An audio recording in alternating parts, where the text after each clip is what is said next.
नमस्ते प्यारे विद्यार्थियों, मैं हूं आपका अपना अजीत सर और आज हम लेकर आए हैं कक्षा 12वीं सेमेस्टर 4 की एक ऐसी कविता जो एग्जाम में नंबरों की बारिश कर सकती है। जी हां, बिल्कुल सही सुना आपने।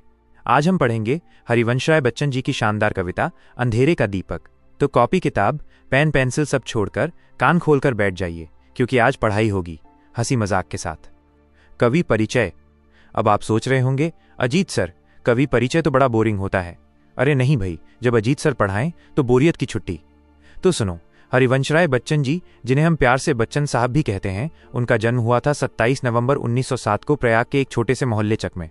इनके पिताजी का नाम था प्रताप नारायण श्रीवास्तव और माताजी थीं सरस्वती देवी।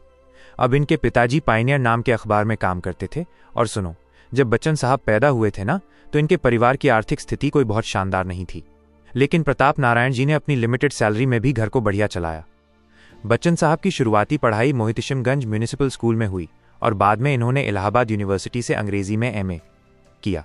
सोचो, अंग्रेजी के मास्टर, लेकिन दिल था हिंदी का। फिर क्या था, ये चले गए कैम्ब्रिज, वहां से पीएचडी की डिग्री हासिल की। वापस आकर इलाहाबाद यूनिवर्सिटी में अंग्रेजी पढ़ाई और बाद में भारत सरकार के विदेश मंत्रालय में हिंदी विशेषज्ञ बन गए। मतलब अपनी हिंदी को दुनिया भर में चमकाया। इनकी पहली शादी हुई थी श्यामा बच्चन से, लेकिन दुर्भाग्यवश 1936 में उनका निधन हो गया। कहते हैं ना, एक अकेला थक जाएगा, मिलकर हाथ बढ़ाना। तो 1941 में इन्होंने तेजी सूरी से दूसरी शादी की। अब तेजी सूरी कौन? वो जो रंगमंच से जुड़ी थीं, और इन्हीं तेजी जी के साथ मिलकर इन्होंने दो नगीने पैदा किए।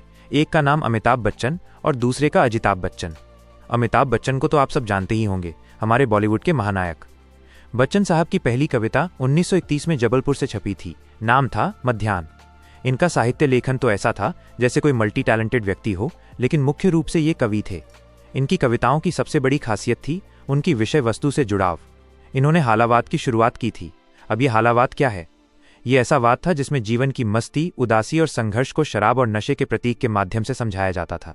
भले ही हिंदी साहित्य में ये बहुत ज्यादा नहीं चला, लेकिन बच्चन साहब की महत्ता कम नहीं हुई। इनकी मधुशाला, मधुबाला और मधुकलश तो ऐसी रचनाएं हैं जैसे हिंदी साहित्य के ब्लॉकबस्टर। इसके अलावा दो चट्टानें, सतरंगिनी, निशा निमंत्रण, हलाहल जैसे काव्य संग्रह और उनकी आत्मकथा क्या भूलूं क्या याद करूं भी बहुत मशहूर हैं। दो चट्टाने के लिए तो इन्हें 1968 में साहित्य अकादमी पुरस्कार मिला था, और भी कितने सारे पुरस्कार मिले इन्हें।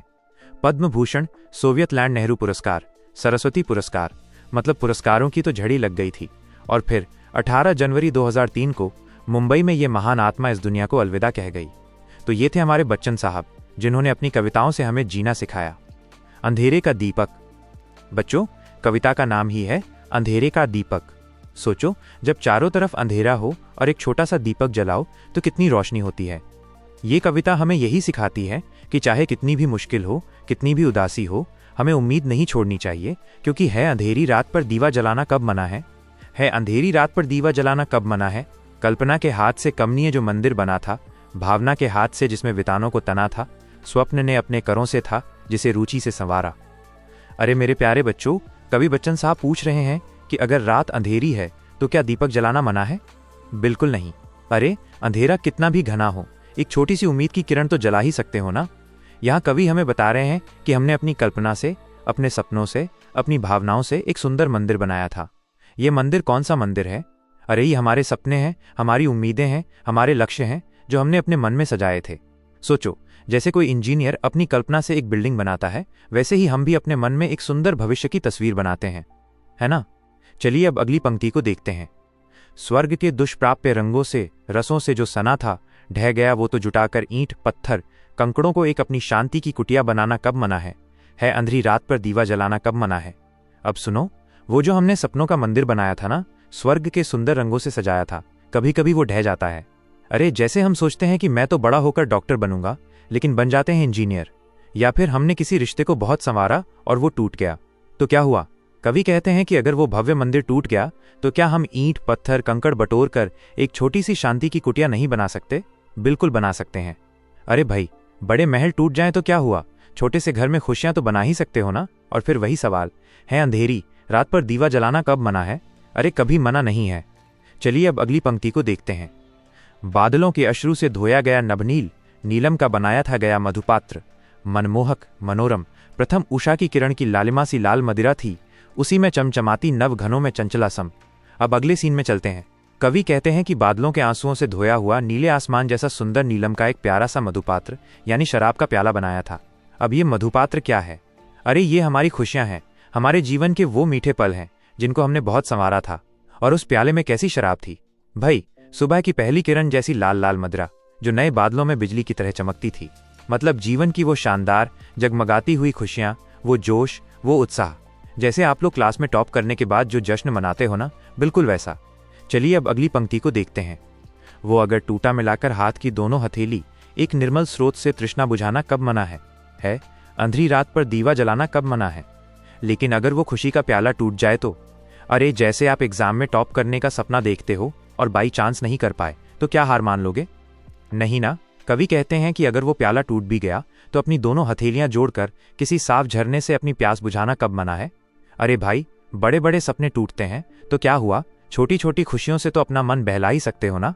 जैसे अगर पिज्जा ना मिला तो समोसे से काम चला लो हंसते हुए। और फिर वही हमारा फेवरेट सवाल है, अंधेरी रात पर दीवा जलाना कब मना है। चलिए अब अगली पंक्ति को देखते हैं। क्या घड़ी थी एक भी चिंता नहीं थी पास आई, कालिमा तो दूर छाया भी पलक पर थी न छाई, आंख से मस्ती झपकती बात से मस्ती टपकती, थी हंसी ऐसी जिसे सुन बादलों ने शर्म खाई। अरे वाह, कवि यहाँ उन दिनों की बात कर रहे हैं जब जीवन में कोई चिंता नहीं थी। आप लोगों ने भी ऐसे दिन देखे होंगे जब कोई होमवर्क की टेंशन नहीं, कोई एग्जाम का डर नहीं, बस मस्ती ही मस्ती।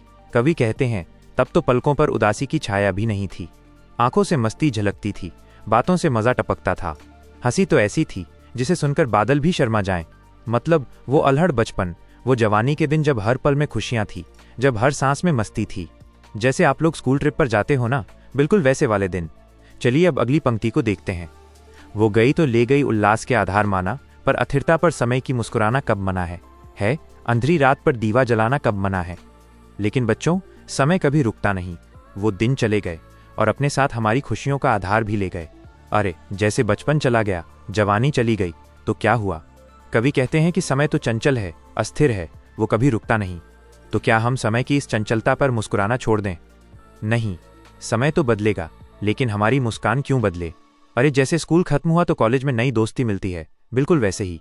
और फिर से वही बात है, अंधेरी रात पर दीवा जलाना कब मना है। चलिए अब अगली पंक्ति को देखते हैं।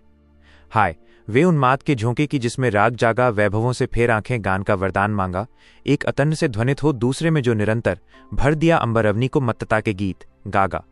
अब कवि उन पलों की बात कर रहे हैं जब जीवन में एक जुनून सवार था, एक पागलपन था।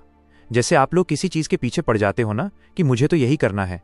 कवि कहते हैं कि उस पागलपन में, उस जोश में हमने दुनिया के वैभवों से, धन दौलत से आंखें फेर लीं और गाने का वरदान मांगा। अरे मतलब हमने पैसों की परवाह नहीं की, सिर्फ अपनी धुन में मस्त रहे और उस धुन में ऐसे गीत गाए कि धरती और आकाश दोनों भर गए। मतलब हमने अपने जोश और उत्साह से पूरे माहौल को रंगीन बना दिया। जैसे आप लोग क्लास में कोई गाना गाते हो और सब झूम उठते हैं ना, वैसा माहौल। चलिए अब अगली पंक्ति को देखते हैं। अंत उनका हो गया तो मन बहलने के लिए ही, ले अधूरी पंक्ति कोई गुनगुनाना कब मना है अंधेरी रात पर दीवा जलाना कब मना है। लेकिन बच्चों, हर चीज का अंत होता है। वो जोश, वो जुनून, वो पागलपन अगर खत्म हो जाए तो? कवि कहते हैं कि अगर उन पलों का अंत हो गया तो क्या हम अपना मन बहलाने के लिए कोई अधूरी पंक्ति गुनगुनाना छोड़ दें? नहीं। अरे अगर कोई गाना पूरा याद ना हो तो क्या हुआ, थोड़ा सा ही गुनगुनाकर मन खुश कर लो ना। जैसे अगर पूरा सिलेबस याद ना हो तो क्या हुआ, जो याद है उसी पर भरोसा रखो।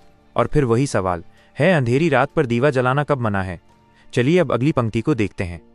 हाय वे साथी कि चुंबक लौह से जो पास आए, पास क्या आए हृदय के बीच ही गोया समाए, दिन कटे ऐसे कि कोई तार वीणा के मिलाकर एक मीठा और प्यारा जिंदगी का गीत गाए। अरे बच्चों, अब कवि उन दोस्तों की बात कर रहे हैं जो हमारी जिंदगी में चुंबक की तरह खिंचे चले आए थे। जैसे लौह चुंबक से चिपक जाता है ना, वैसे ही वो दोस्त हमारे पास आए। पास क्या आए, वो तो हमारे दिल में ही बस गए। उनके साथ दिन ऐसे कटे जैसे वीणा के तारों को मिलाकर कोई मीठा और प्यारा जिंदगी का गीत गा रहा हो। सोचो, आपके बचपन के दोस्त, स्कूल के दोस्त, जिनके साथ आप हर सुख दुख बांटते हो, वो दोस्त कैसे होते हैं, बिल्कुल वैसे ही। चलिए अब अगली पंक्ति को देखते हैं। वे गए तो सोचकर ये लौटने वाले नहीं, वे खोज मन का मीत कोई लौ लगाना कब मना है अंधेरी रात पर दीवा जलाना कब मना है। लेकिन बच्चों, दोस्ती में भी कभी कभी बिछड़ना होता है। कुछ दोस्त दूर चले जाते हैं, कुछ जिंदगी की राहों में पीछे छूट जाते हैं। कवि कहते हैं कि अगर वो दोस्त चले गए और हमें पता है कि वो वापस नहीं आने वाले, तो क्या हम नया दोस्त बनाना छोड़ दें? नहीं।